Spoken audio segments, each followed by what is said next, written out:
Kathy take it from here. Okay. Thank you, Kathleen. I'm just thrilled to see everybody. And again, thankful to Jack for the dessert contribution. Happy to introduce to you Amy Billings. And I decided this time, instead of reading a bio, to kind of do a little Q&A with Amy at first, just to kind of let us know who she is and what she's doing. So Amy, I'm just going to let you tell us. You are obviously KU PhD candidate, or are you student? Student. Okay. Yes. You're a student and graduate teaching assistant, right? 19th Correct. Century British textual studies, text studies. What does that mean exactly? And how did you get interested specifically in that genre? Sure.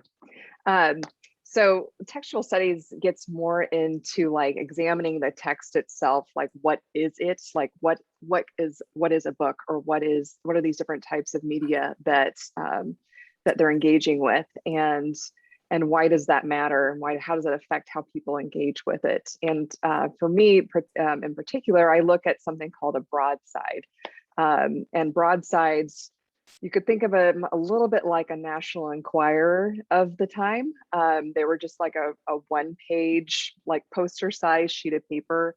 They'd have illustrations, they'd have a ballad on there, they'd have stories, and they had different genres that they were written in.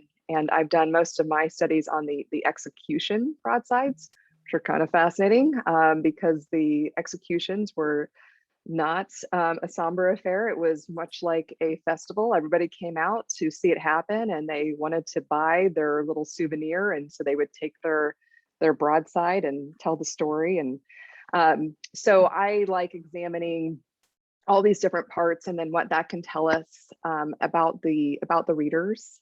And these particularly were marketed to working class individuals, and we don't have as much from them in their own words. And so a lot of my work has been looking to find working class voices, which is something I might say that I share with Dickens and his interest in bringing a lot of working class voices through in his works.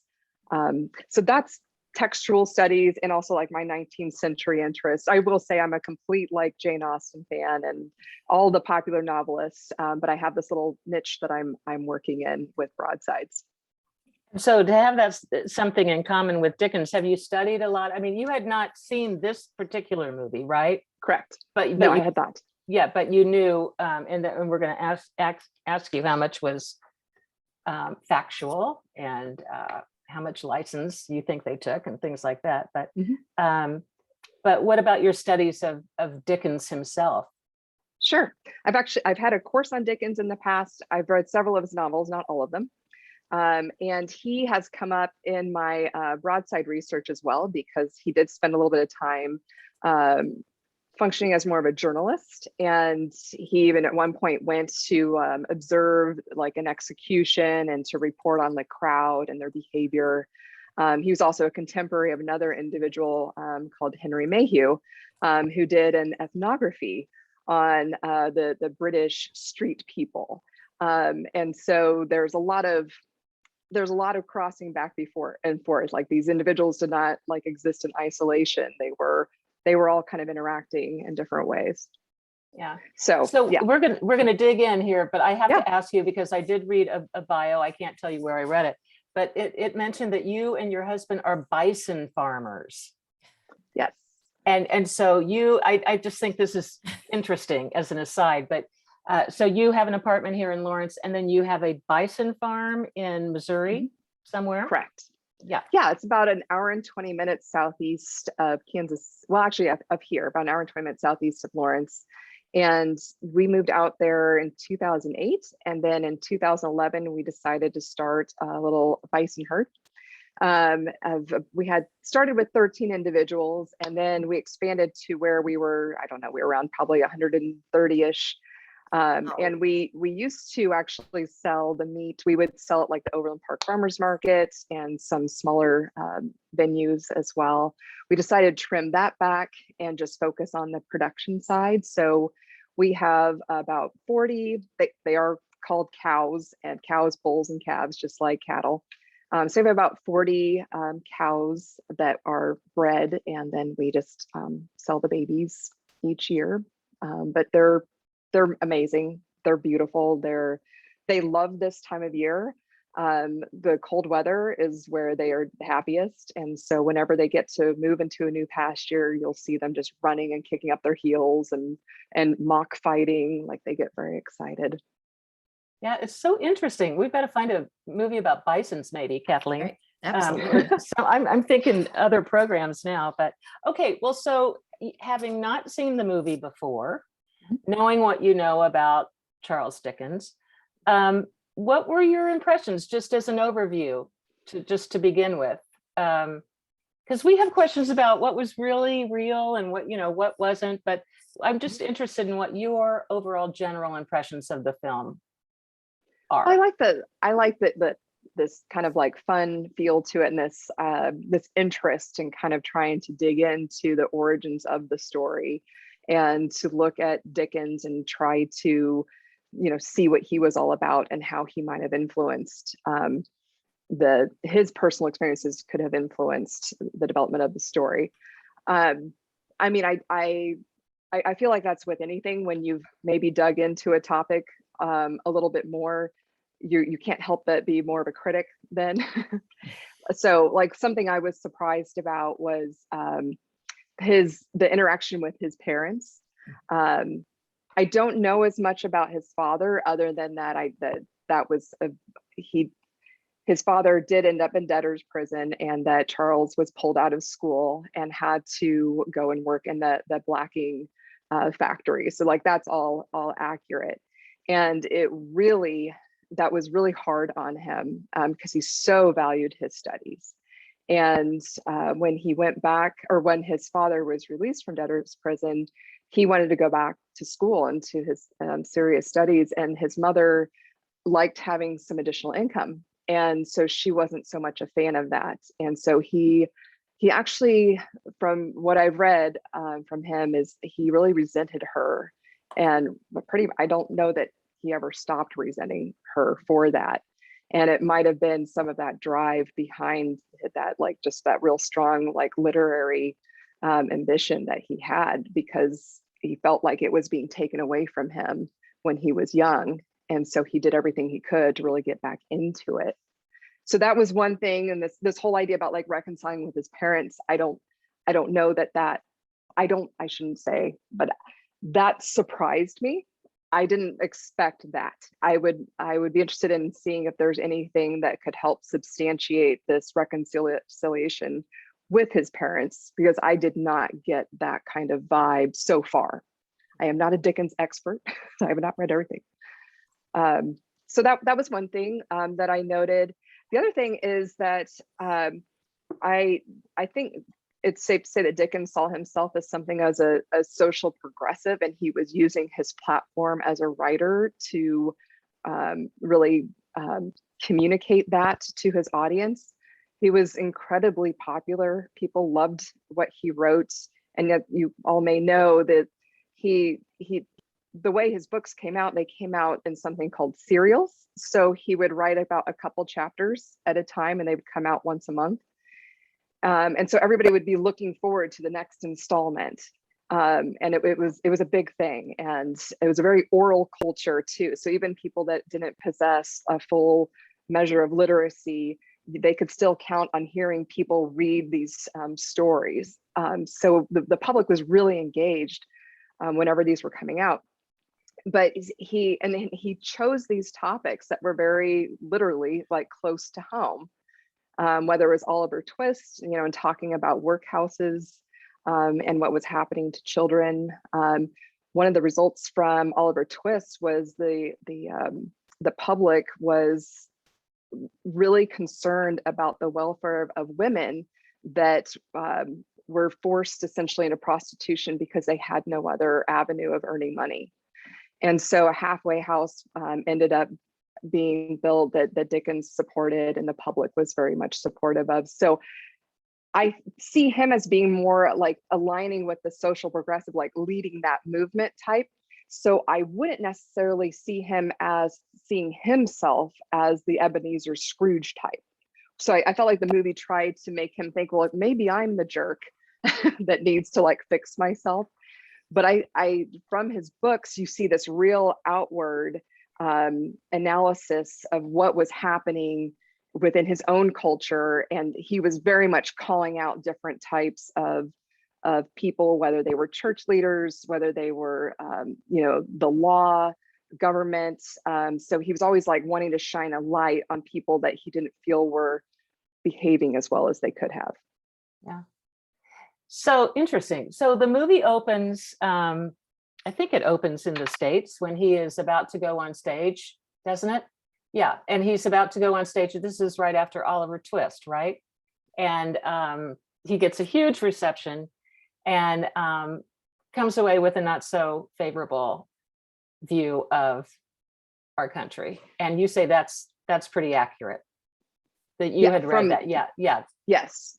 He came here to do the whole America thing and do the tour, and he was done. And he didn't have really any interest in it coming back. And he was not turned on by the American way of living, but very much turned on by the public, in a British public, because that was one of the things they think may have led to his, not living into really old age.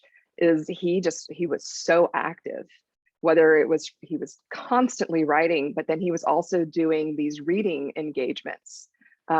He would just sell these places out because he would come and read a portion of whatever book, and so he just was very busy.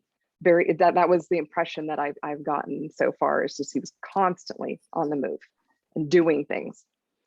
Yeah, I was reading, I have an NPR review of this movie and open here on my iPad, or it was open.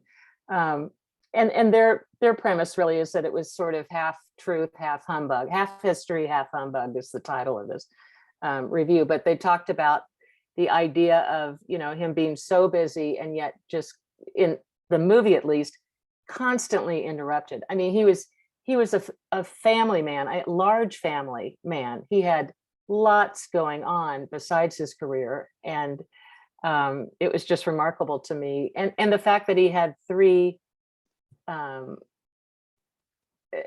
flops after Oliver Twist, before A Christmas Carol, just reminds you that it wasn't, that there are stretches, of course, and where things were really desperate almost. I'm going to open it up to right now for anybody that wants to unmute. I think we're at the point where we can kind of do this. If you want to unmute and ask a question or make a comment about the book. And I know Kathleen has a list of questions as well. I was taking notes as I was watching it. Yeah, I know. Go ahead fun. if you have one. I got a few. No, I mean, one thing I was curious about is just the relationship with some of the other writers in the movie, like John Forster was one. I guess he was his agent, and helped him get things published and that sort of thing. And then the other one was Thackeray, and he was the guy that showed up in the men's club. And from a tiny bit of Googling I did on him, it's like he had like one really popular book, but kind of, had this personality where it was kind of a competition of sorts, it seemed like. So I'd love to hear more about that if you have any, and I guess the other thing I'll add is a big shout out to Amy and Jim, because they were the ones that connected us with the KU English department and brought Amy in. So we have give us a wave, English, Amy and Jim. Give us a wave. Yes. Thank you. Okay, so other English people in the room, so they were our connection to you can Amy weigh Billings. in. Yeah, and we're really glad Amy Billings is here. She's doing a great job, and Amazing. Well, thank you. Certainly things I didn't know already, Amy. So this is great. Well, so the question that you brought up, Kathleen, I don't know. This was the first I had encountered his interaction with Thackeray. Mm-hmm. But the family, and this particularly the way they were representing Catherine, I think he called her Kate in the movie, his wife, was intriguing to me, because he did not have a happy marriage. Yeah.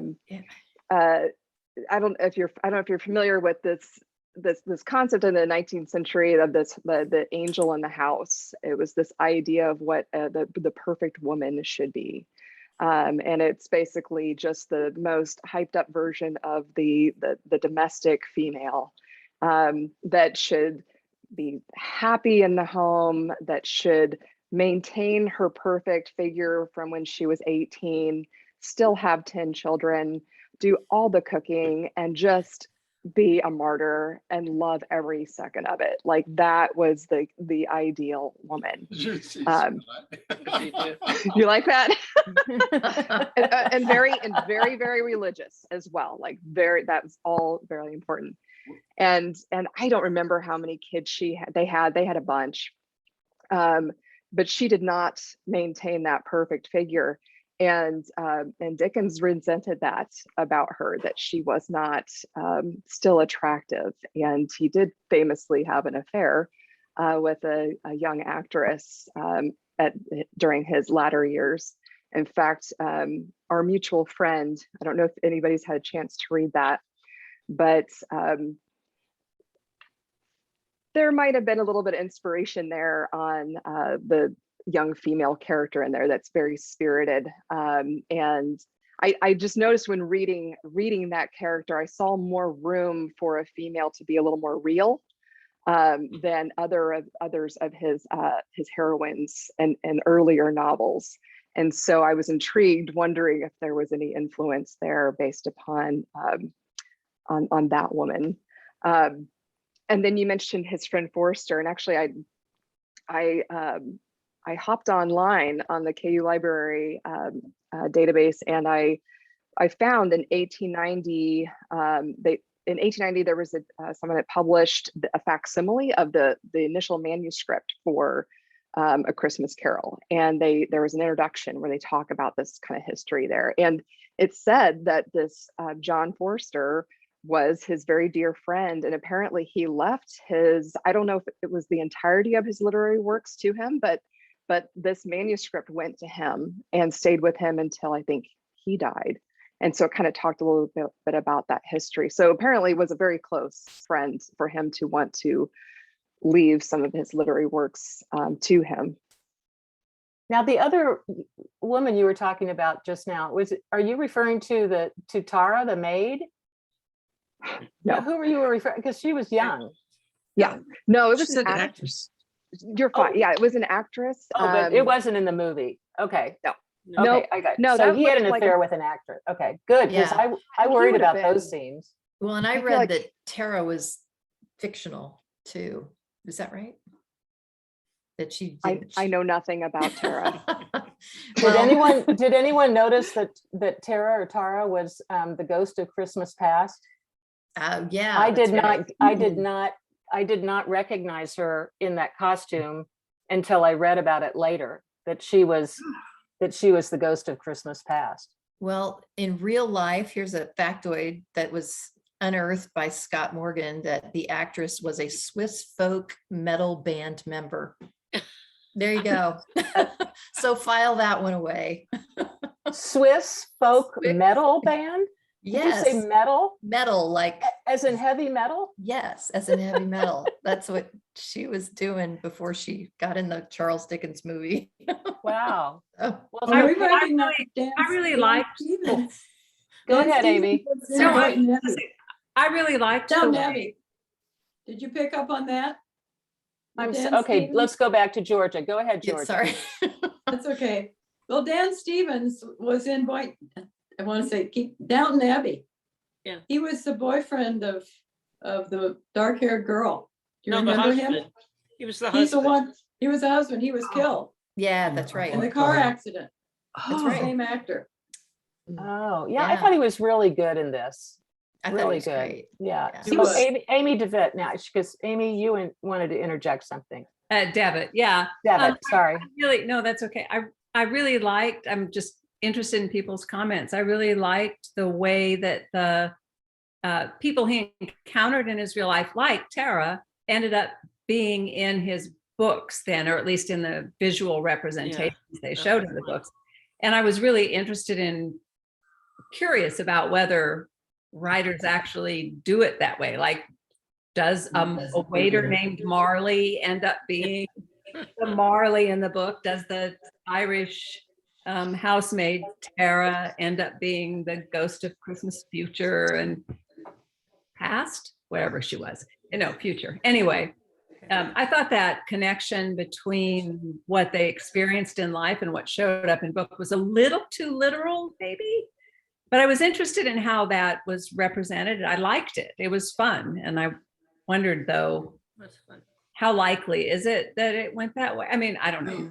But anyway, so the connection you pointed out about Tara then showing up, I thought that probably is true. They probably do draw on people and things that they see in their lives, and they pop up there. And this was just really literal. Did other people like that? Did anybody in our group a writer to comment on that? Well, I mean, I'm not a writer, but I thought it was very clever. Because then there was the one policeman he met who was named Copperfield, and he kind of clinked his head to the side when he heard that name. So it's as if certain names clicked somehow in his head and became part of his creative process. But I thought it was clever. It was good humor elements that were added as a result of it. Mm-hmm. Jack? Yeah, I just had two questions. The first one is, where is Scott going to end up sleeping tonight after that earlier thumbs up?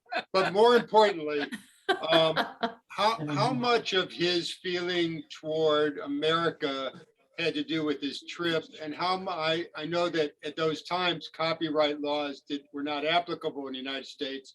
So they published his books and they were very popular, but he never received a penny in royalty.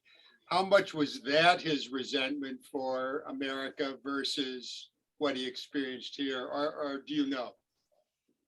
What I do know on that is that we do have Dickens to thank for the copyright law. I mean, largely even how it exists today. And it wasn't that he invented copyright law, but he was the one that said, hey, we got to, this needs to be protected. It's not fair that someone can just take this and like change a couple things and reproduce it. He was very much a businessman. And I think that's a fair thought, that he might not be so appreciative of the American neighbors that were abusing the right to use his works and make money off of his work. Certainly, I mean, I definitely got the vibe that he just didn't really like the culture, but also this that introduction I was talking about from that 1890 publication of the facsimile of his manuscript. It shared that he was very disappointed that about the money that he made on A Christmas Carol. It said that of the first edition had 6,000 copies that sold like within a day. And then there were the second and third editions that came out right away, even before the end of that year. So still December of 1843. In fact, the Spencer Research Library, I went over there. We have a first and a third edition that I was able to look at, which is really cool. But he wanted to clear £1,000 on this investment. And the writer shares that he did not clear that. He cleared £726, and he was bitter and upset. And the criticism that the writer had of him is that he didn't know exactly what he was doing in terms of pricing. And with the fact that he went to that extra expense of gilding was quite expensive, and they did hand coloring on some of the woodcut prints, and you actually saw that in the movie. They kept showing that first image of the Fezziwigs, the ball, the dance, or whatever. That's opposite the title page. I don't know of. It would be interesting to find out how many books did that at all. But and I actually I was comparing this first edition and third edition, and you can see variations in the paint. You know, it was done by hand, and I can't even get my head around these 6,000 copies that had to come out like this before Christmas, and how many people that they had staffed to like, and I think there's four that are actually colored in each volume. So there was a lot of expense, you know, and he was a guy that was on a grand scale. He liked to be seen, and he liked to be known for what he was doing. He liked that attention. And so this book was a way for him to really like show off, like, look what I did. But he didn't factor in how much that was going to cost. And so he didn't make as much money as he wanted to, and he was not happy about it. I was fascinated by that part too. I mean, just fascinated, just the hand coloring. And did you tell us that you took a picture when you went over to the Spencer? I took lots. So do you have pictures handy that show the difference between the first and third editions? Oh, would you share them? Oh, yeah, let me we'd see love here. to see them. Let me make sure. I was just strangely fascinated by that part too. Like, yeah, I kept thinking, I'm like, did I hear that right? Like, and so this was interesting. So I think you guys can probably see this now. So it's very, can you see, is everybody good? Yes. Okay. It's super small. I don't know why that surprised me. And it looks brown here. Here, I'm trying to figure out where to put you guys so that I can still reach my, okay, let me see. Take your time, it's no problem. I'm figuring out how to advance it to the next one. Okay, here we go. Nope, other way. Well, come on.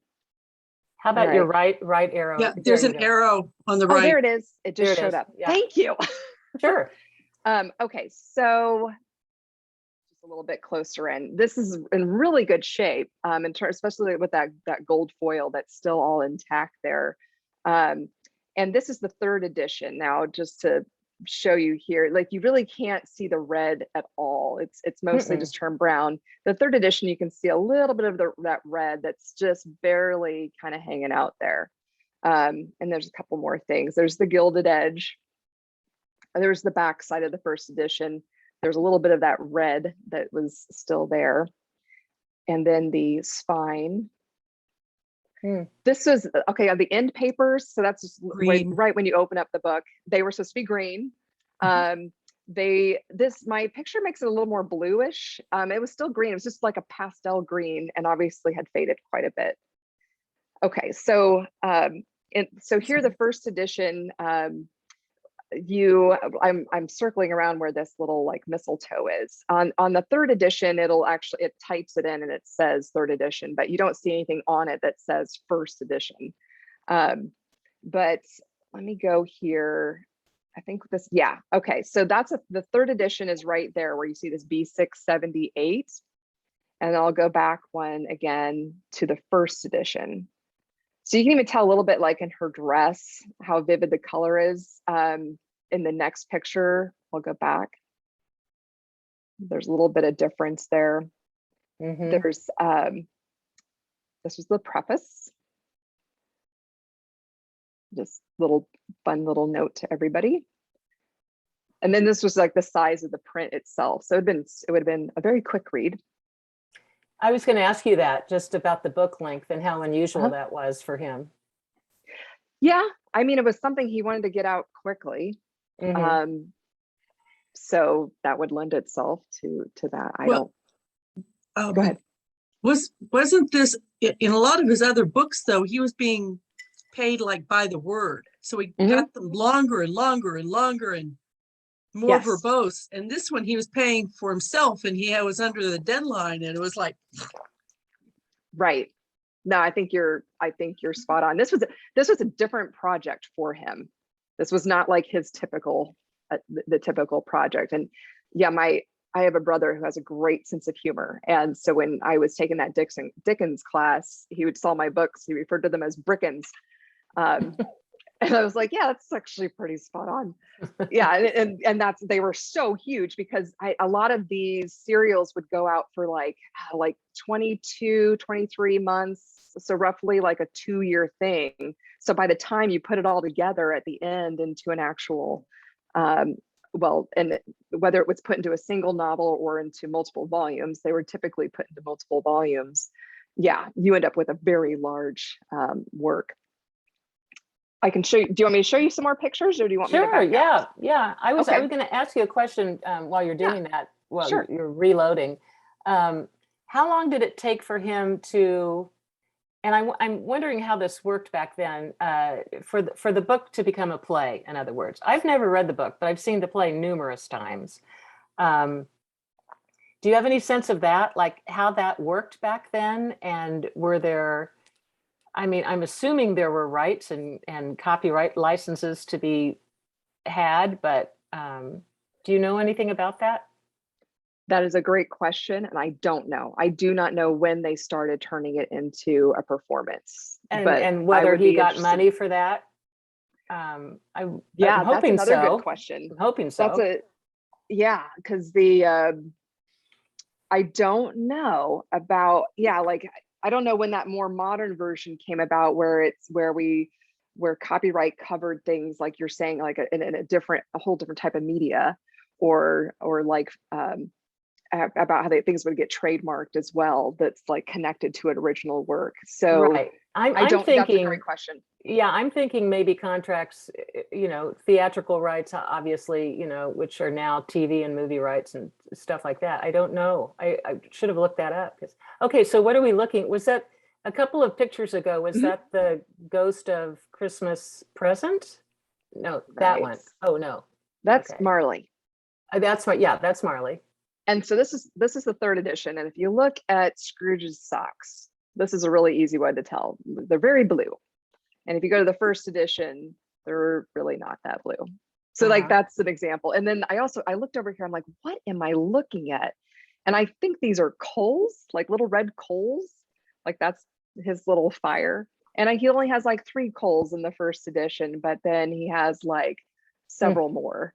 So in the 3rd, so there was some little changes that you could see like that. And then I think, I don't think it's showing, or well, hang on, maybe I've got my order could be out of whack. I can kind of go through here and we'll see. They're amazing illustrations. They're just amazing. I don't know that there is one of the 1st. I don't mean to go zooming through these, but for whatever reason, I thought that was a disturbing one. So you took these pictures at the Spencer? Yes. And you held the book? Yes. Yeah, because I saw your hand was there, and so they let you do that. Yes. So that was one of the big perks of becoming of coming into graduate school. And I was a little floored about that myself, frankly. So in my very first semester, I took a history of the book class, and all of our classes were held in the Spencer. And I couldn't get over this. I'm like, are you sure that I can touch this? And they made us wear gloves when we touched the originals as undergrads, at least, but they were older. They were the illuminated manuscripts that they had, but everyone had to have gloves on. Yeah, I would have thought too. And they're not super concerned. I mean, what they look like shoelaces on here, they're weights. And so you typically use that versus like holding it open with your hand. You get it kind of to where the page that you want. And then if you need it to stay there for a while, then they don't want you keeping your hand on it. But yeah, you can just leaf through the pages, and it's on a support right there. Like the binding was a little bit stiff on this book. And so you obviously don't want to like force it open. And so it's basically sitting in, it's like a little plastic holder that already kind of sits a little bit like a V. And then there's a cushion behind here, and then you can shape the cushion underneath it to help support the book, so it's not being stressed. And yeah, this book, like the pages really wanted to close. They did not want to stay open, so I had to use these little weighted shoelaces. to help that. Wow. And do they tell you how the Spencer acquired these books? I mean, is there a way of knowing that? Like there, yes. Gosh, Haggerty. I actually, that was you. Well, you can find this out, especially if you talk to the librarians there. They have some just exceptional librarians. But when you do a search, sometimes you'll see like a name that like comes up with the book. They have like several different fields where there's various information that you can see there. And I was looking for this, A Christmas Carol, and there are several editions, and all came from this, Haggerty is the last name. Apparently this was some collection that was purchased from an individual that was, I don't know when they were acquired.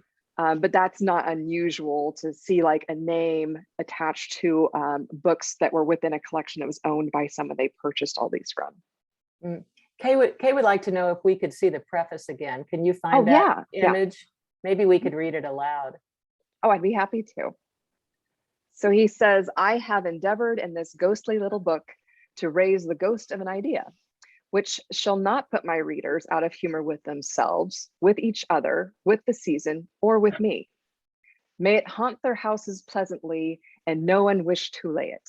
Their faithful friend and servant, C.D. or Charles Dickens. I noticed in the movie that when he was writing, he called the chapter staves, so I Googled it. And you might want to say something about that. So it's called A Christmas Carol because it's written like a song, and then the stave is the staff of a song. Oh, fantastic. You answered a question for me, because I'm like, why are these called staves? Oh, okay. I Googled it. And that's why it's called The Christmas Carol, is because it's written like a song. So very fun.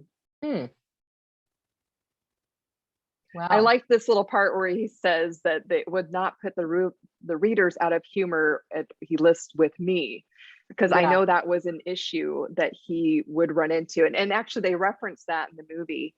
But there is in Oliver Twist, if you had a chance to read Oliver Twist, at the beginning of one of his serials, or chapters, if you will, if you're looking at the book, he has a note to his readers and responding to some very negative feedback about how his title character, Oliver Twist, is being treated, because his audience very much cared about this little boy.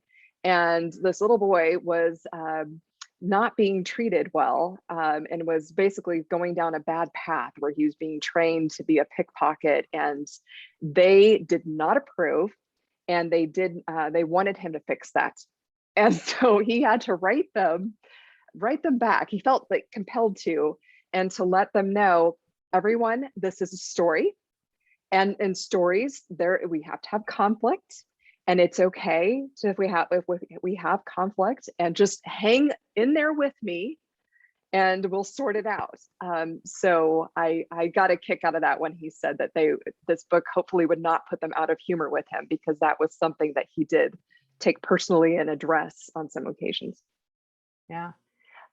Jan Dean says you can get your very own reproduction of this book from Amazon, and she's done it. So Jan, I've lost you now. Oh, Jan, so did you do this recently?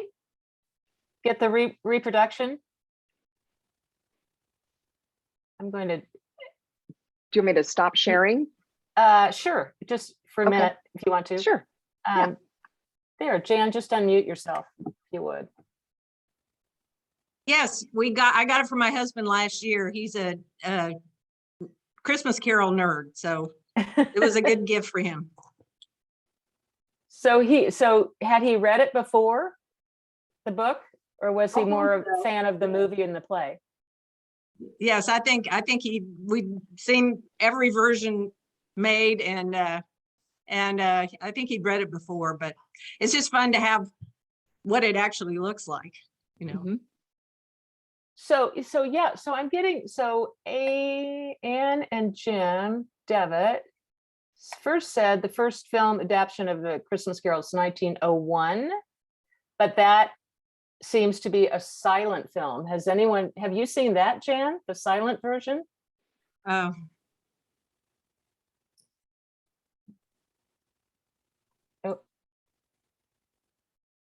Can you hear me? no, we haven't seen that one. Oh, okay. Okay. All right. So Scott would like to know, given the title of the movie, any thoughts on Dickens' influence on how Christmas has come to be celebrated?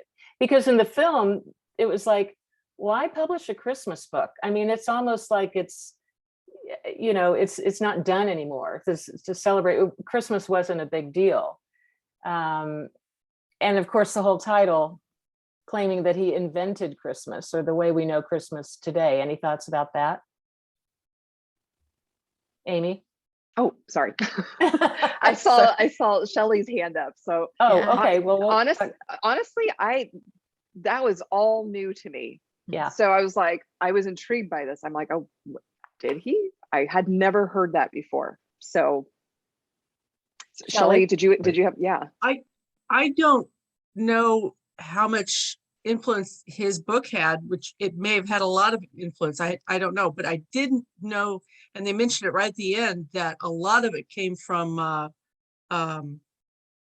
Prince Albert, Victoria's husband, bringing German traditions, and because the Queen was doing it, all the middle class had to do it too, and that took off a lot.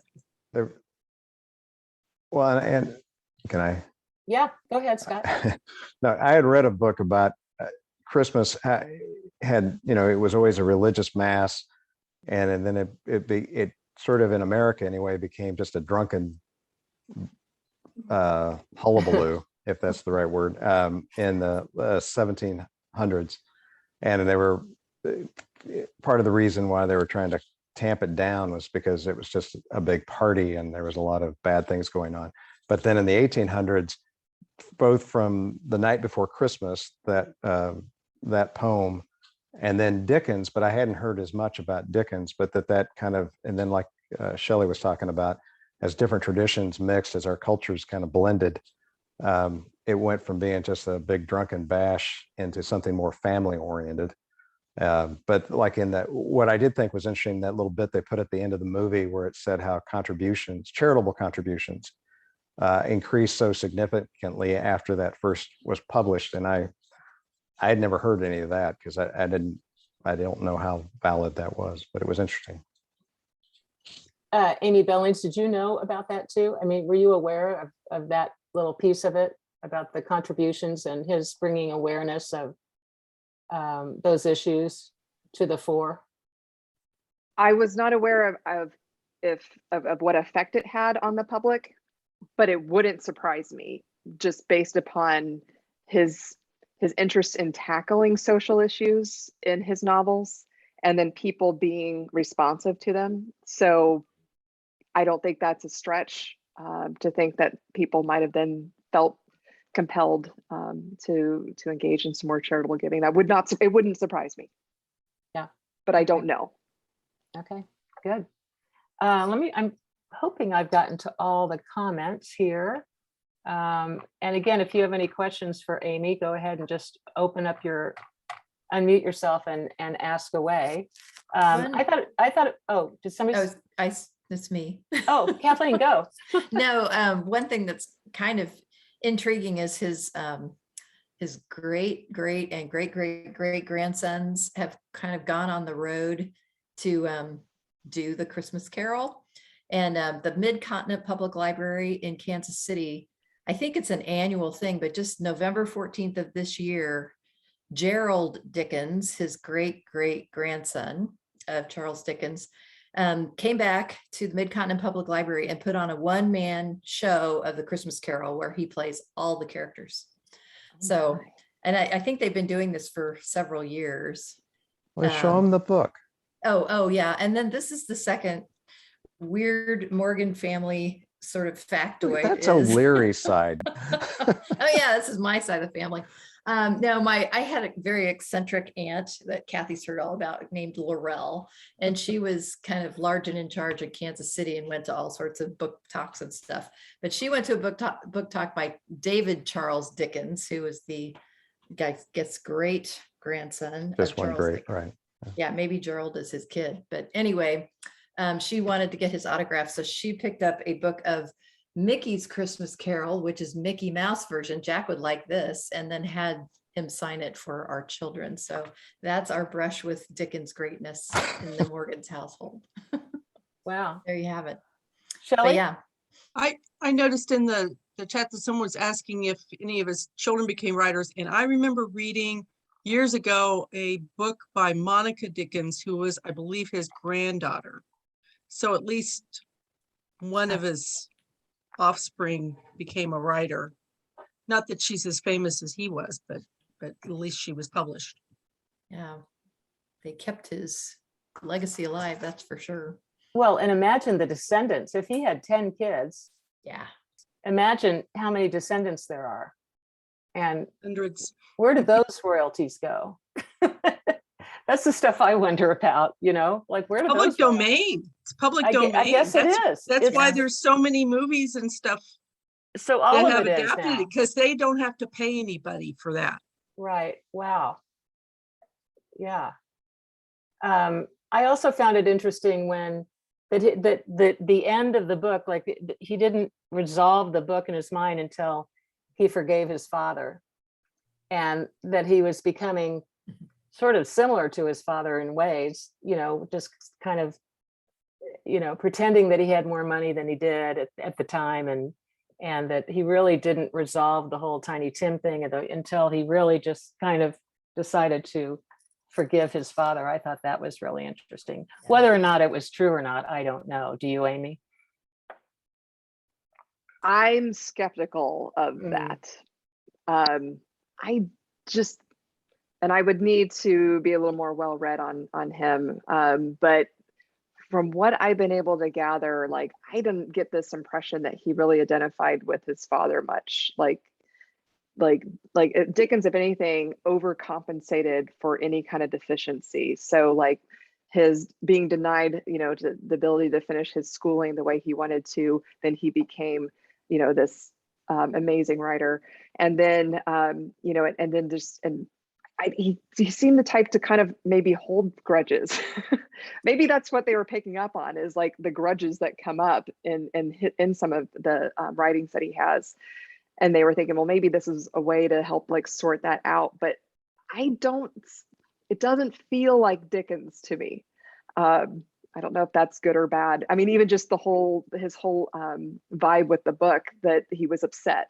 He's like, I didn't make enough money. I wanted to clear 1,000 pounds. I only got 726 pounds and I'm ticked off. So he's a businessman, and his dad was not. His dad was a business failure. And it just doesn't feel quite like that was what he would have been going for. Yeah. Georgia, you Now- unmuted. Oh, go ahead, Amy. Yeah, Just real quickly, Okay. if you're interested, so Dickens does say, I don't know if you've had a chance to read David Copperfield or not, but that's the book that Dickens, if you're interested in something that he puts more of himself into, that's one that he does indicate that is a lot more truer to his experience. Ah, So okay. Good to know. Georgia. Oh, I had a couple of comments. One is I got into the daughters because there were only 3 daughters. And one of them actually didn't make it to a year old. So that's why she doesn't have a different name. The first daughter didn't ever get married. So her name, when you see the list of all the children, there's only one that has the name. I think is it Perugini or something like that, Perugini. And she lived till 1929, and she did marry twice. So she's claimed her name to not be Dickens, but to be her married name. So I thought that was kind of fun. So there were 7 boys and 3 girls, but the one girl didn't really live very long. And the other thing I wanted to comment on he had to make some money on Tale of Two Cities, or somebody did, because I had to read it in school. Yeah. And if I read it in school in a little town in Iowa, I can imagine how many people read the Tale of Two Cities. A lot of people. Me So too. Yeah. eventually that money came through. Yep. Yeah, that would be really interesting to find out just how Yeah. that all, that Yeah. estate, just He to wrote look a lot into the of things. estate. Well, he wrote a lot of things after Amazing. Christmas Carol. Mhm. That was just, I think I put some dates down. That was Christmas Carol was in 1843. And Tale of Two Cities was in 1859, and Great Expectations was in 1861. So he had quite a bit of life after Christmas Yeah. Carol. So would you say that The Christmas Carol is his most famous book? I mean, he's done so many amazing Two books. Cities. It's a famous play to me. Yeah, Like me Kathy too. said. Me too. Yeah. I think of Tale of Two Cities as being his probably one of his, that and David Copperfield. Yeah. Um, I don't know. I don't know that Oliver Twist was that famous until the musical came out. I mean, Yeah. it kind of gave it new life. Mhm. It was a big hit. It was a big hit when it came out. And the serials was something that he really mastered that market. And I will say this, I get for a Hollywood movie that would be kind of complex to try to like educate the audience on like, okay, here's how this worked. Before they were put in a book version, they were initially these little chapters that went out, like that would be a lot. And so I was sitting there going like, I don't remember hearing about him having these like financial difficulties. That doesn't mean that he didn't. But the novels, like the book version, was not like the be all end all of him making money. He was making a lot of money off of that. He figured out how to do the mass market, appeal to the mass market like buyer through these serials. So lots of people could buy it. Whereas the books were still prohibitively expensive until mid-century, because frankly it wasn't until one, I think it was around 1850s or so, is when they took the paper was being taxed, and so it was not as accessible for people to be able to buy books in some newspapers and such. But the other thing was they didn't have wood pulp yet until mid-century, so their technology to produce paper was actually there, but they were still needing to figure out, how can we mass produce paper? They were dependent upon, clothing that was no longer usable, that then they would boil down into a pulp to create paper. So they had a real shortage on paper, and especially for like a higher quality that would go into books. So that was a much smaller market for like that middle class and upper classes could afford to buy those books. So that wasn't his only gig. So that would be the other thing. That's the other question I have in my mind about that movie, is maybe the books didn't sell that well, but how did the serials do? Yeah. Interesting. Well, I can't believe it, but it's 8:02 already. And boy, that went fast. Yeah. Yeah. I do want to say, I thought that Christopher Plummer almost stole the whole thing, because I he was agree. just I brilliant. loved Yeah. him. Yeah. I've always loved him since Sound of Music. I So thought should it was we- great. I thought the whole cast was really good. Yeah. Really Should we good. give it a rating? Yeah, let's give it a rating. Show of hands, 1 to 5 stars. How many stars do you give it? For I our give it a 5. quick reviews, that's a 3. Oh, ooh, Amy Ooh, DeVitt ooh, Amy. is on a 3. Oh. Peer pressure. Okay, good. Well, it was a very enjoyable conversation. And again, Amy DeVitt, thank you so much for recommending Amy Billings. And Amy, thank you for joining us tonight. And Jack Altman, again, thank you for providing the desserts for everyone. Why don't we unmute? We can give her a big round of applause. Yeah, let's unmute. Yeah. Hey, thank great. you so much. Very great. This has We been may fun. have to, we've been Thank taking you. field trips, Amy. So, and we went to an alpaca farm. So maybe we'll have to come out to your bison farm next spring Yep, and we've see done tours. baby bison. Yes. It's a little Yep, that'd be further blast. than we normally go, but maybe we can arrange that. But we do appreciate, we really appreciate your time. Yeah, it Oh, was for wonderful. sure. Happy to be here. Thank you so much for this opportunity. I've enjoyed it. You bet. And tomorrow is our wine tasting at 5 p.m. So if you haven't signed up for that and want to, just go to the website, lplks.org/retirement. And then next week, Kathleen, help me, we have Gray Anatomy. Gray Anatomy, which is with Mike Zabel, who's a cardiologist, and we'll learn all about heart issues as you age, which is a pick-me-up for the holiday season. Yeah. Yeah, just But nonetheless, we're the gonna healthiest learn about season it. there is. Oh, we made it to another one. We Bring made on it the to red, know. bring on the red meat. Congratulations. Yeah, and then Um, we are going to play bingo on Thursday. So That's and then right. we're gonna On the then that's going to be sort of it for the Which Thursday? the 16th. 16th. Yep, holiday. And you don't bingo. have to sign up if you've already played bingo before. Even once, your name is on the list, so you don't have to sign up. You'll get the Zoom link. Yeah. So that's it, everybody. Yeah. Have Thank a you. great night, Thank you. and see you next time. Merry Christmas. Yeah. Yes, Merry Yeah. Christmas. Happy